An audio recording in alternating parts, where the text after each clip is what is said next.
You are a monk in the year 1396, pacing the dim candlelit cloister of Westminster Abbey. The cold autumn air snakes through the stone arches as whispers of anticipation swirl around you. This evening, history is unfolding beneath your very feet. You clutch your rosary tightly, your knuckles white, as you prepare to witness something that defies even the twisted logic of royal politics, a marriage between a grown monarch and a child. The groom is no stranger. King Richard II, ruler of England and patron of poets, a man of 29 with flaxen curls and a melancholic gaze that seems too poetic for the brutal politics of his age. But the bride is barely more than a toddler, just 6 years old. Princess Isabella of France walks beside him, her tiny hand engulfed in his bejeweled glove, her head bowed under the weight of pearls twisted into her dark braids. You've seen many weddings, noble, royal, sacred unions meant to secure peace or power. But nothing like this. This is not love. This is a treaty wrapped in silk and sanctified by incense. Isabella, daughter of King Charles VI of France, known to many as Charles the Mad, is now the Queen of England. As she walks slowly past you toward the altar, her head turns in slow wonder. She gazes up at the towering Gothic vaults and flickering candles. Her face is not afraid, just curious. Too young to understand the meaning of this night, yet old enough to sense that she is not just a girl today, but a pawn moved across the board of Europe's longest and bloodiest game, the 100 Years' War. The king's voice is soft when he speaks his vows. There's no cruelty in him, not tonight. Perhaps he sees her not as a wife, but as a symbol, a child of diplomacy, a lamb brought to halt the bleeding of two kingdoms. The marriage, everyone whispers, will not be consummated. Not now, perhaps not ever. She will be raised in the English court until she grows into a role. You raise your hand to bless them, your voice steady though your heart is not. Behind your calm expression lies a tremor of unease, for in this child's wide eyes, you see not just a queen, but the ghost of a future you cannot name, a shadow on the stone floor of history. And yet, in that moment, as the king bends slightly to help the child place a ring on his finger, there is something unbearably human between them, a silent understanding, a strange kindness. He, a man without an heir, she, a child without a choice. You pronounce them husband and wife, and the world shifts. The wind howls across the Thames as barges drift past Westminster. Inside the high walls of the royal palace, Queen Isabella of France, just 7 years old, is learning how to curtsy. Not in the French style. No, this is England. Everything is foreign here. The language, the smells, the food, even the lullabies her nurses hum. Her rooms are filled with rich fabrics and tapestries, gifts from the king. She sleeps beneath a canopy of gold thread, but the weight on her small chest is heavier than silk. Her dolls speak in English now, their porcelain mouths whispering words she doesn't yet understand. Richard visits her often, always with a gentle smile and arms full of gifts, illuminated books from Oxford, embroidered toys, a little harp carved from rosewood.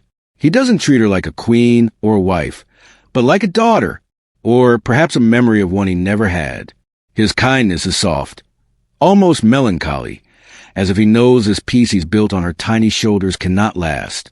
She begins to learn his tongue. Her French tutors mix their lessons with English prayers. Each morning, her maids plait her hair with rubies and pearls, symbols of wealth and victory, though she still prefers daisy chains from the garden. In the evenings, she practices walking in long gowns, trailing trains longer than her arms can stretch. She is a child in a court of wolves, and yet she is learning. The king ensures she is surrounded by both English and French attendants, a fragile balancing act. Her most trusted companion becomes Margaret Holland, a clever girl 2 years her elder and the daughter of one of Richard's half-brothers. Margaret is quick with a joke and quicker with advice. She teaches Isabella which ladies to avoid, which servants will gossip, and how to feign ignorance when noblemen talk of war. They walk through rose gardens, their laughter soft under the eyes of armed guards. They play with toy knights and trace the borders of kingdoms on maps, imagining faraway lands as bedtime stories. But beneath the surface, Isabella absorbs far more than geography. She learns the hush that falls when powerful men enter a room, the way nobles speak in circles, hiding meaning behind metaphor. She sees her mother's letters arriving in silk-wrapped bundles, each one unreadable but heavy with expectation. One night, in a quiet moment, she asks Margaret, "Why do the lords always watch each other like foxes?" Margaret sighs, "Because the king has enemies. And peace, especially peace with France, makes him think he's weak." Isabella nods solemnly. Her tiny hands fold over the fabric of her skirts.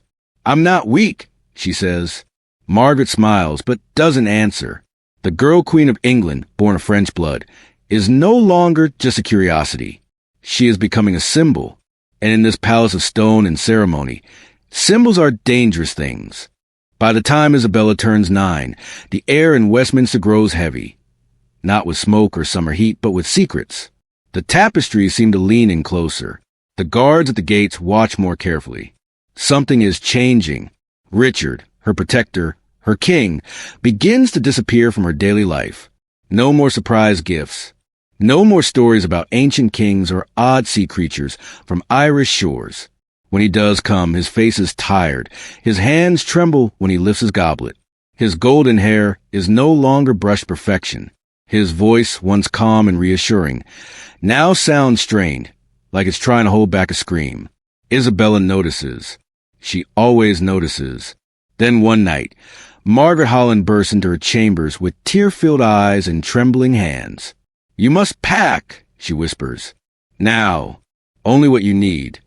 The child queen freezes. "Where are we going?" "To the Tower," Margaret says. "The Tower of London, a place that is both fortress and prison." Isabella's journey through the city is nothing like her coronation. No trumpets, no flower petals, just a small litter, surrounded by heavily armored guards. The curtains pulled tight against the noise outside. Shouting fills the night, angry voices, clattering boots, distant cries of traitor and king. The tower's walls are cold and gray. Her new chambers are comfortable, but the doors are locked from the outside. The guards change, and their accents are different. No longer the familiar tones of Richard's men. She doesn't cry. Not yet. On the second day, Richard visits her. He kneels before her, just as he had on their wedding day, but this time his hands are shaking, and his eyes are full of despair. "My child," he says, "they are coming for me?" "Am I still queen?" she asks. "No fear. Just calm." He nods. "For now." She listens, silent, as he explains what he can. That his cousin, Henry Bolingbroke, has returned from exile with an army, that the nobles, weary of Richard's rule, are defecting, that the very crown is slipping from his grasp. Isabella hears every word. She does not weep. She's too much her mother's daughter for that. Richard tells her, gently, that she may soon be a prisoner, or worse, a bargaining chip. But he promises her one last thing. Whatever happens, remember, your value is not in your crown. It is in your mind and in your heart. When he leaves, she sits in the silence for a long time, staring at the barred windows. She does not sleep that night. By October, it is over. The heavy boots return. The tower's gates creak open, and a new man enters her chambers. He is tall, dressed in crimson and gold, his eyes cold and calculating. He speaks with command, but cloaks it in courtesy. "Your Grace," he says, bowing, "I am Henry, your husband's cousin, the new king." Isabella stands, her chin raised. "What becomes of me?" she asks. Henry pauses. "That depends on many things. Your conduct and your father's." And with that, her life in England changes once more, not as queen, not even as royal consort, but as a political prisoner. The girl who once processed through London in silks now walks alone through shadowed halls, a child navigating the sharpest edge of power. The halls of the tower echo differently now. Gone are the sounds of music, laughter, lessons. In their place, whispers, footsteps that pause too long outside her chamber, the rustle of parchment carried by men with stern faces. Isabella of France, once Queen of England, now waits behind locked doors. No chains, no public shaming, but captivity all the same. She is still addressed as Your Grace, still dressed in fine velvet, still dines on roast goose and honey figs, but she knows this is not kindness. It is politics. A gilded cage is still a cage. Henry IV, the man who stole her husband's crown, keeps her in England as leverage. Some of his advisors argue she should be sent home, back to France. Others insist she stay, a living reminder to King Charles VI that England still holds something of value. And so Isabella learns the most delicate lesson of all: how to survive by saying little, smiling politely and watching everything. Her French ladies remain with her, whispering prayers and gossip in their native tongue. They urge caution. Her chief attendant, Madame Duss, is a fortress of calm. "Remember," she tells Isabella one evening, brushing her hair as if nothing were wrong, "you are still Queen of England by law. That matters. That gives you power, if you are wise enough to use it carefully." But outside their walls, rumors grow louder. Some say Richard is dead. Others whisper that Henry had him murdered. Isabella feels the weight of this news hit like thunder, not because she loved Richard, not in the way of fairy tales, but because he had been kind. He had protected her, taught her to read maps and poetry, brought her sugar-dusted pastries from far-off lands. He had been, for all intents and purposes, the only father she'd known in England. Now he is gone, and no crown, no title, no treaty can bring him back. Then comes the offer. She may return to France, but only if she signs a formal declaration acknowledging Henry as the rightful king of England and renouncing her own status as queen. At 10 years old, Isabella faces a choice more cruel than most will ever know: return to her family, or remain a symbol of a broken alliance. To sign is to say Richard's marriage meant nothing, that her time as queen was a fantasy. That peace itself was a lie. To refuse is to remain a hostage, perhaps for years. She does not answer immediately. For weeks, she prays. She walks circles in her chamber, her fingertips trailing along the cold stone walls. She stares out the window at the gray London sky and wonders if her father, mad or not, remembers her name. Then a letter arrives. From Paris. Her father, King Charles VI, has ordered her return. His mind is clear, at least for now. His command is final. Even Henry cannot ignore the threat of renewed war. And so, in the summer of 1401, Isabella departs. Her barge drifts down the Thames not in triumph, but in silence. The crowds at once cheered her arrival as a bride now stay home. No flowers, no bells, just guards, scribes, and sea spray on the wind. As the white cliffs of England vanish behind her, she grips the wooden railing tightly, her eyes dry but burning. She is going home, but she knows, deep in her bones, she is not the same girl who left Paris at 6 years old. She is no longer a bride, no longer a queen. She is something more dangerous. She is a girl who has seen kings fall. The streets of Paris are familiar, but they feel like a dream. Isabella, now 11, steps onto French soil wrapped in silence. The palace she once knew as home is older now, faded in her memory. The colors are softer, the hallways narrower. Her mother's embrace is warm but measured. Her father does not come to greet her. King Charles VI is in one of his episodes, wandering the palace, believing he's made of glass. Her return is no royal homecoming. It is a strategic move. She is no longer a daughter first. She is a widow, a symbol, a political asset, and the court knows it. Her mother, Queen Isabeau, wastes no time.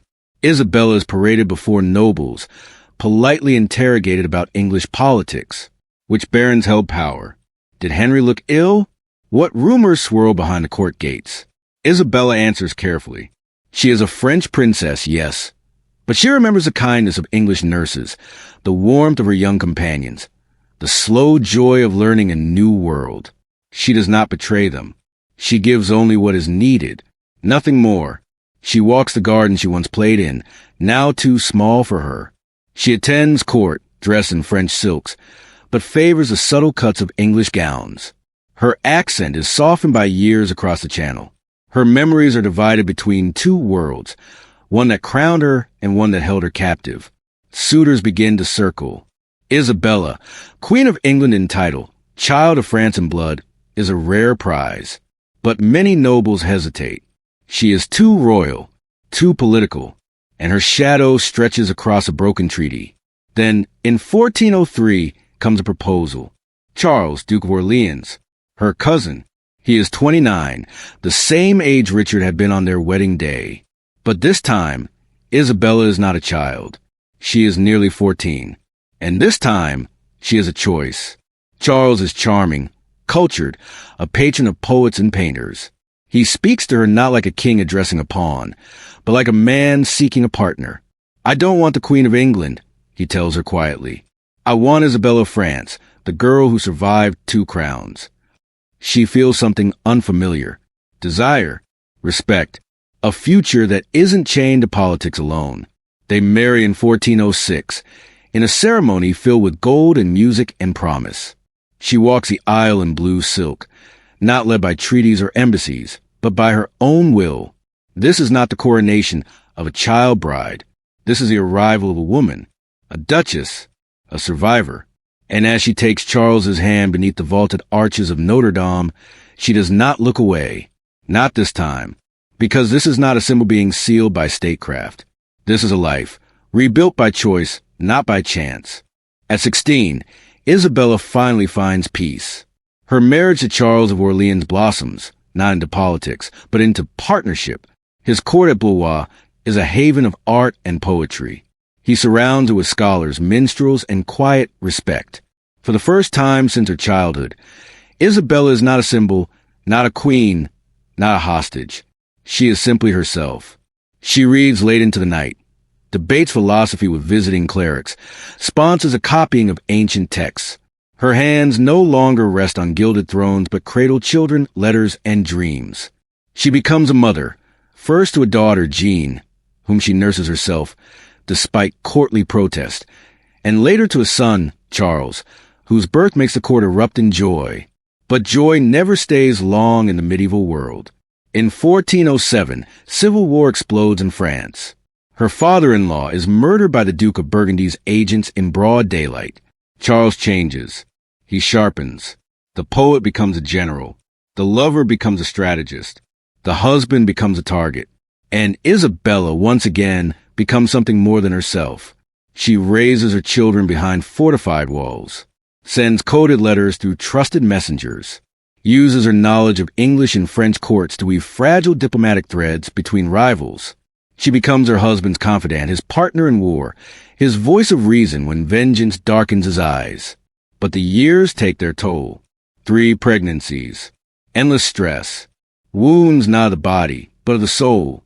Her health begins to fade, quiet and slow like candlelight at dawn. By the age of 20, Isabella moves more slowly, coughs more often, and breathes with growing difficulty. The court physicians have no name for what eats away at her lungs. But they all know the truth. She is dying. She doesn't weep. Instead, she writes instructions for her children's tutors, letters to her husband, to be read after she's gone, a prayer book annotated in both French and English, her 2 languages bound forever. Her final days are spent in soft light, her children at her side, her husband always within reach. He brings her the first flower of spring and places it on her pillow. You brought peace to me, he whispers, even when the world burned. She smiles and dies. Isabella of France, Queen of England, Duchess of Orleans, passes on September 13th, 1409. She is 20 years old. Her funeral draws mourners from across Europe, but history forgets her quickly. No great wars were won by her hands. No cities bear her name. No statues rise in her image. But this girl, married at 6, ruled at 7, widowed at 10, and reborn at 14. She carried empires on her shoulders. She outlived kings. She learned to rule herself. And though history calls her a forgotten queen, she was never truly forgotten. Not by the children she raised, not by the poets she inspired, and not by the quiet pages of time, where her courage still echoes, soft but unbreakable.